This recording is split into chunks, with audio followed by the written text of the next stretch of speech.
തേങ്ങയൊന്നും ചേർക്കാണ്ട് തന്നെ നല്ല തിക്ക് ഗ്രേവി ആയിട്ടുള്ള ഗ്രീൻ പീസ് കറിയാണ് ഇന്ന് ഉണ്ടാക്കുന്നത്. അതിനായിട്ട് ചട്ടി വെച്ച് കൊടുത്തിട്ടുണ്ട്. വെളിച്ചെണ്ണ ഒഴിച്ച് ചൂടാകുന്ന സമയത്ത് അതിലേക്ക് നമുക്ക് ഉള്ളി, പച്ചമുളക്, കറിവേപ്പില ചേർത്ത് കൊടുക്കാം. കുറച്ച് ഉപ്പ് കൂടെ ചേർത്തിട്ട് ഒന്ന് വഴറ്റിയെടുക്കാം. ഉള്ളി ചെറുതായിട്ടൊന്ന് വഴഞ്ഞു വരുന്ന സമയത്ത് ഇതിലേക്ക് നമുക്ക് ഇഞ്ചിയും വെളുത്തുള്ളിയും ചതച്ചത് ചേർക്കാം. 1/2 ടീസ്പൂൺ ചേർത്ത് കൊടുത്താൽ മതി. എല്ലാം കൂടി നന്നായി വഴന്നു വന്നു കഴിഞ്ഞാൽ അതിലേക്ക് നമുക്ക് തക്കാളി ചെറുതായിട്ട് അരിഞ്ഞത് ചേർക്കാം.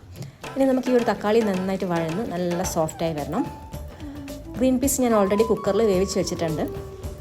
ഇനി നമുക്കിതിലേക്ക് പൊടികൾ ചേർക്കാം. മഞ്ഞൾപ്പൊടി, മുളക് പൊടി, മല്ലിപ്പൊടി, ചിക്കൻ മസാലപ്പൊടി, ഗരം മസാലപ്പൊടി.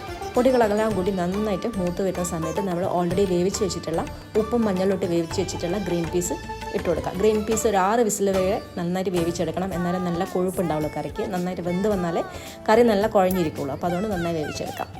ആവശ്യത്തിന് കുറച്ചുകൂടെ ഉപ്പും കുറച്ച് മല്ലിയിലും ചേർത്ത് കറി നന്നായിട്ടൊന്ന് തിളപ്പിച്ചെടുക്കാം.